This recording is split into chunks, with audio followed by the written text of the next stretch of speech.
YTN 취재팀이 최근 5년 동안 발생한 화재 데이터를 뒤져봤더니 미심쩍은 사건들이 여럿 발견됐습니다.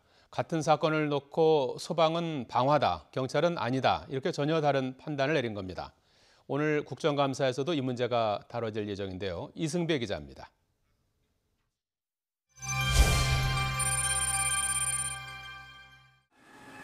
지난해 4월 경기도 의왕에 있는 사무실에서 불이 났습니다.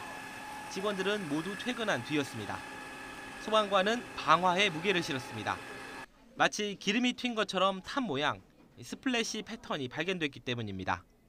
인화성 액체가 끓이며 생기는 대표적인 방화 흔적입니다. 불이 5군데에서 동시에 난 점도 의심을 키웠습니다. 하지만 경찰은 방화가 아니라고 결론 냈습니다.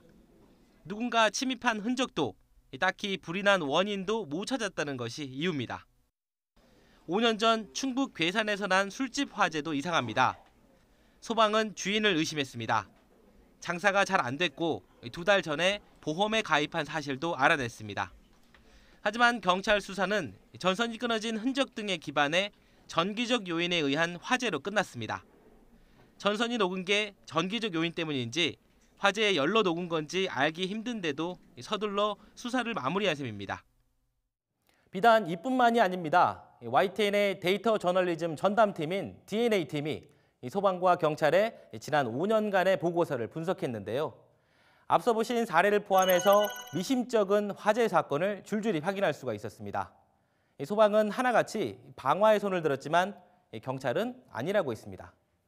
가장 많은 이유가 원인을 찾지 못했다는 겁니다. 물증이 안 나오니까 그냥 내사 종결을 한 건데 그러면 이 사건은 방화가 아니라 일반 화재로 분류가 됩니다. 아예 경찰 수사 기록이 없는 사건도 7건이나 됐습니다. 두 기관이 서로 힘을 합치지 못하고 엇나간다면 화재 조사는 그만큼 부실해질 수밖에 없습니다.